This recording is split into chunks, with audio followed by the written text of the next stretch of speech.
네, 안녕하세요, 여러분. 만나서 반갑습니다. 여러분에게 부족하지만 앞으로 제 삶에서 앞으로 여러분들의 삶에서 작은 도움이라도 될까 하여 발표를 하게 된 김찬기라고 합니다. 간단히 제 소개를 하자면 저는 현재 서울대학교 경제학부 4학년에 재학 중이고요. 저는 사실 여러분들이 눈을 초롱초롱 빛내면서 들을 수 있을 정도로 말솜씨가 좋지를 않아요. 그런데도 제가 여기 앞에서 선 이유는 여러분들에게 오늘 그래도 먼저 초, 중, 고 학창 시절을 보낸 선배로서 도움이 될 만한 몇 가지 이야기를 해드리려고 하기 위해서예요. 여러분들과 저의 공통점이 무엇일까요? 우리는 모두 조금 특별한 사람이에요. 네, 쉽게 얘기해서 눈이 안 보이거나 귀가 잘 안 들리거나 몸이 불편하거나 해요. 그래서 제가 하는 일 중에 하나는 사람들이 장애 자체에 대해서 잘 모르고 올바른 인식을 하고 있지 못하는 점이 굉장히 안타까워가지고 이를 조금이나마 낫게 하고자 대학교에서 장애인권 동아리를 만들고 여러 관련 사업들을 수행하고 있어요. 저 말고도 많은 분들이 이러한 활동들을 하고 있습니다. 네, 하지만 안타깝게도 우리의 특별함은 사회에서 불리하게 작용하고 있는 것이 현실이에요. 장애인은 많은 돈을 버는 직업을 가진 사람들의 비율이 고임금 직종이라고 하는데 이게 5.2% 정도이고 비장애인의 31.2%보다 현저히 6분의 1 수준밖에 안 돼요. 또한 일자리가 없는 사람의 비율인 실업률도 비장애인의 거의 2배에 달하고 있어요. 네, 이것이 과연 왜 그런 것일까? 살펴보면 조금 충격적인 이야기일 수 있겠지만 같은 능력이라면 비장애인을 선호하는 사회에 우리는 현재 살고 있기 때문이에요. 예를 들어서 지체장애인은 일을 할 때에 다른 사람들로부터 물리적인 도움을 받아야 될 확률이 높아요. 청각장애인은 커뮤니케이션이 잘 안 될 확률이 높고요. 시각장애인도 비슷해요. 문제는 이러한 불편이 사람들에게 과장되고 이로부터 장애인에 대한 편견이 미리부터 생겨버리는 것이지만 사실 이러한 편견이 정말 없다고 가정해도 앞서 말한 것들 때문에 같은 능력이라면 비장애인을 더 선호합니다. 저는 이런 말들을 여러분이 지금 여러분의 나이대, 여러분의 시기에 부모님으로부터 들어왔어요.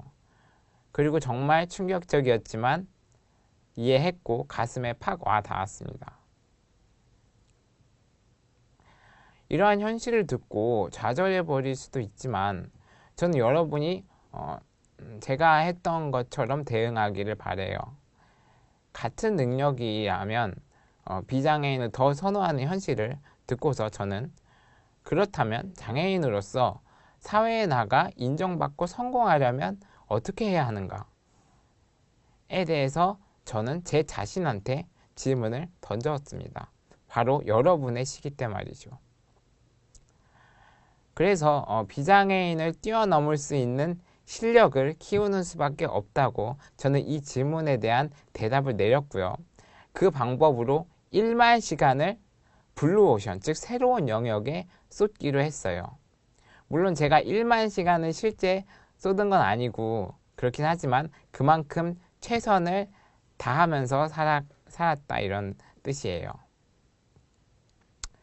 그럼 이제 실력을 키울 수 있는 분야가 어떤 것들이 있는지 저는 여러분의 시기 때 생각해 보았습니다.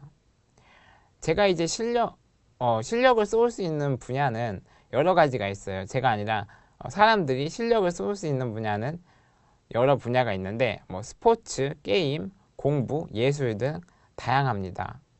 어느 분야든 그것이 나쁜 것이 아니고 비장애인을 포함한 사람들 사이에서 여러분이 특출을 날 수 있다면 상관없다고 저는 생각해요. 그런데 제가 선택한 분야는 공부였어요. 공부가 제 장애의 상황에서 할 수 있는 그나마의 최선이었고 남들보다 잘할 수 있는 분야라고 판단했기 때문이에요. 제가 그나마 아는 분야가 그래서 공부였기 때문에 앞으로 이것에 기초하여 이야기를 풀어나가도록 할게요.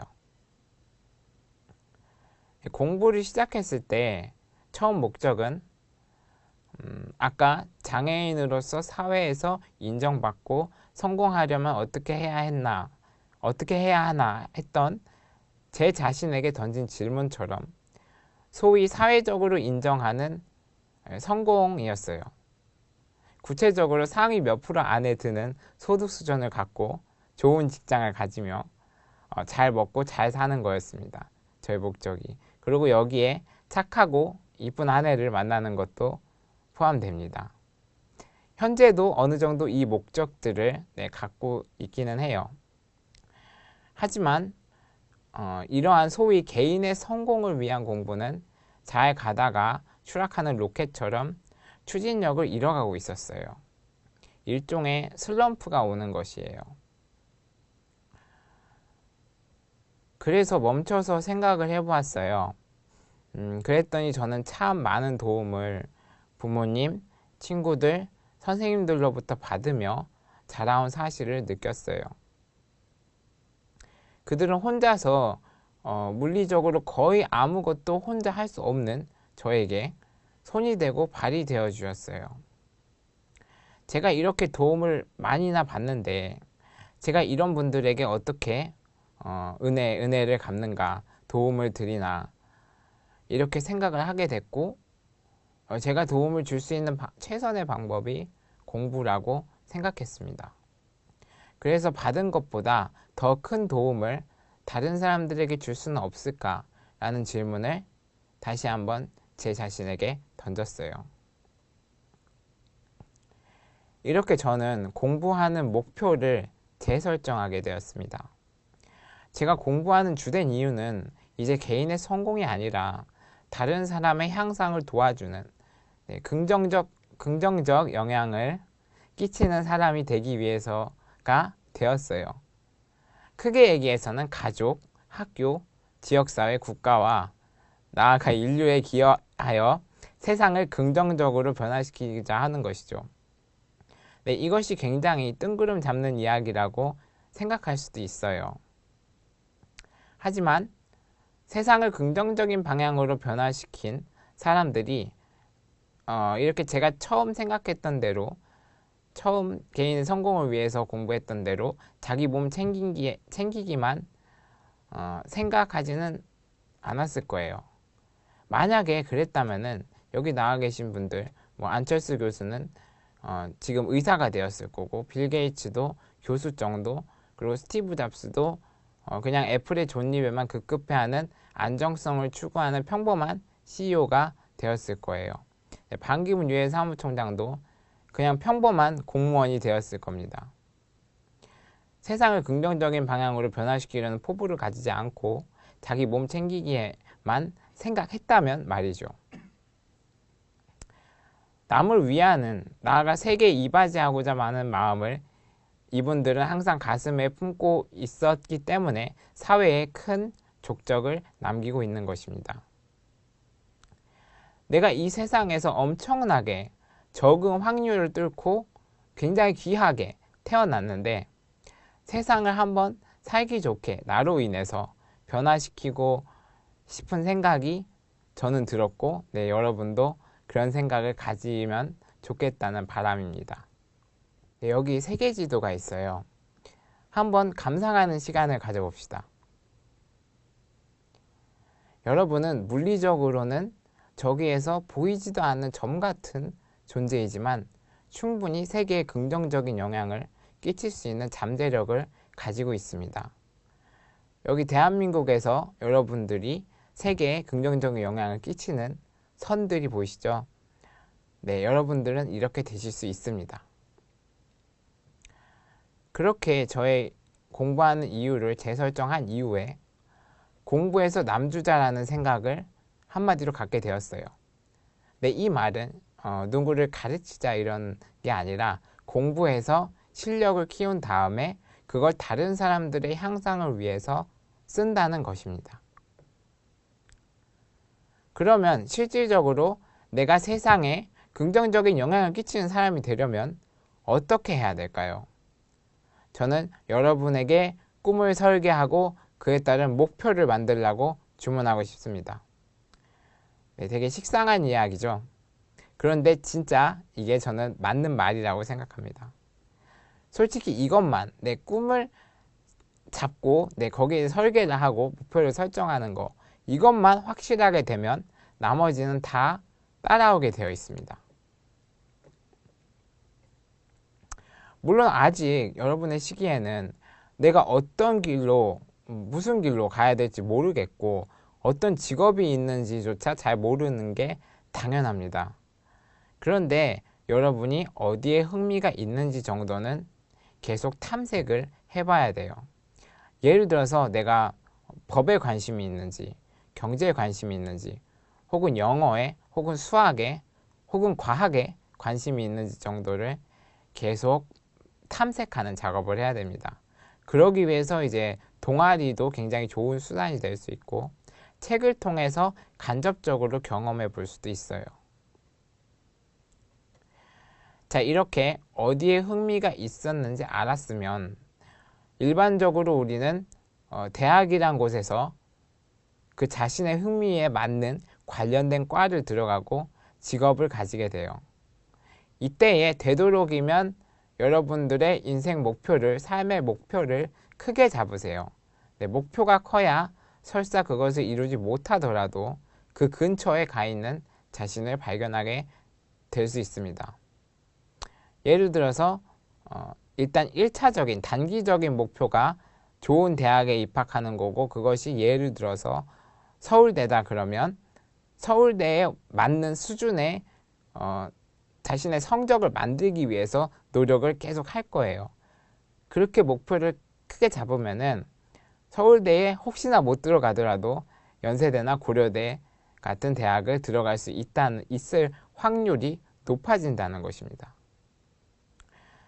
어쨌든 이렇게 노력을 하다가 내가 정말 이것을 좋아하는지 잘 모르거나 헷갈리거나 할 때가 있어요.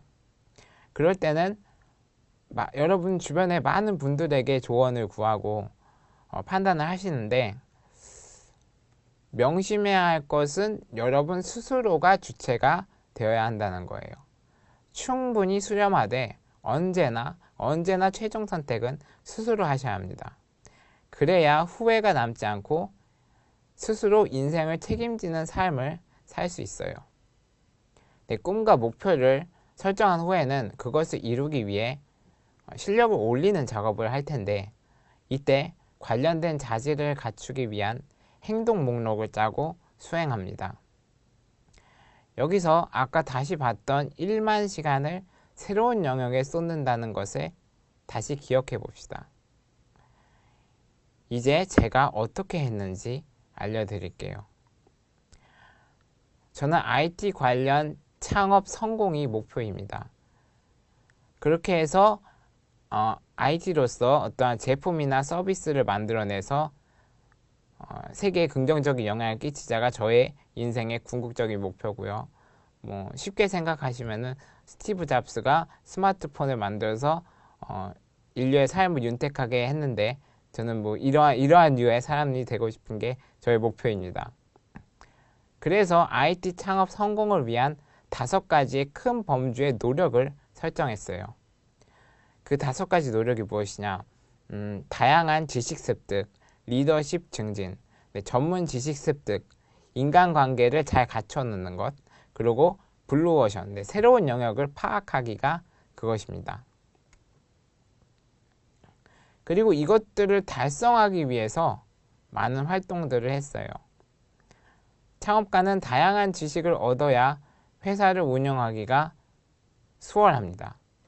많은 부분을 자신이 직접 만지는 경우가 많기 때문이죠. 따라서 저는 경제학, 계산과학, 경영학의 3중 전공을 하고 있어요. 그리고 IT 경험 및 공부뿐만 아니라 사회과학 학회에서 공부를 하기도 했습니다. 이것도 다양한 지식을 얻은 것의 하나의 노력의 일환이었어요. 또한 정말로 직접적인 창업 경험을 쌓고자 팀장으로서 아시아 대학생 창업 교류전 국내 대회에서 대상을 타본 경험도 있고요. 제가 배운 공부를 실제 회사에서는 어떻게 적용하고 있나 보기 위해서 벨 연구소 IBM에서 인턴을 하기도 했고 마케터로서 활동을 하기도 했어요. 그리고 창업가는 앞으로 어떤 사업이 좋을까 하는 것을 항상 찾고 발굴해서 도전을 해야 되기 때문에 산업연구원 인턴을 하고 정보통신산업진흥원 산업융합 대학생 기자단을 하면서 최근 산업 동향을 파악해 보기도 했습니다. 이 정보통신산업진흥원 기자단 활동은 1위를 해서 대만의 과학단지를 돌아보아 해외 산업 동향도 살펴보는 기회를 갖게 되었습니다. 그리고 이건 창업이랑 직접적인 관련은 없지만 한번 일단 외국에 갔다 오면 견문이 확 넓어지기 때문에 QLT 미국 연수에 지원해서 다녀오기도 했습니다. 또 하나의 창업가의 중요한 자질 중 하나인 리더십을 위해서는 IBM 인턴 기수장, 공모전 팀장, 동아리 초대회장, 학회장 등을 했습니다. 그러고 이제 5가지 목록 중 하나인 인간관계에 대해서 방점을 많이 두고 있는데요. 저는 이 인간관계라는 것이 특히 장애를 가진 사람들에게는 어떠한 물리적인 제약 때문에 잘 구축해내기가 어렵습니다. 그래서 저는 일단 다른 사람들과 똑같이 모든 것을 행동하고자 많이 노력을 했고요. 그래서 대학교에 입학한 다음에는 개강 파티나 여러 많은 친목 모임에 꼭 나갔고 어떻게든 다른 사람들과 똑같이 행동하려고 노력을 했어요. 그리고 또 중요한 게 초등학교, 중학교, 고등학교 계속 지내오면서 생각을 하는 것이지만 장애인이 자기가 먼저 다가가기 전에는 비장애인들이 먼저 말을 걸어주기란 참 어려운 일이에요.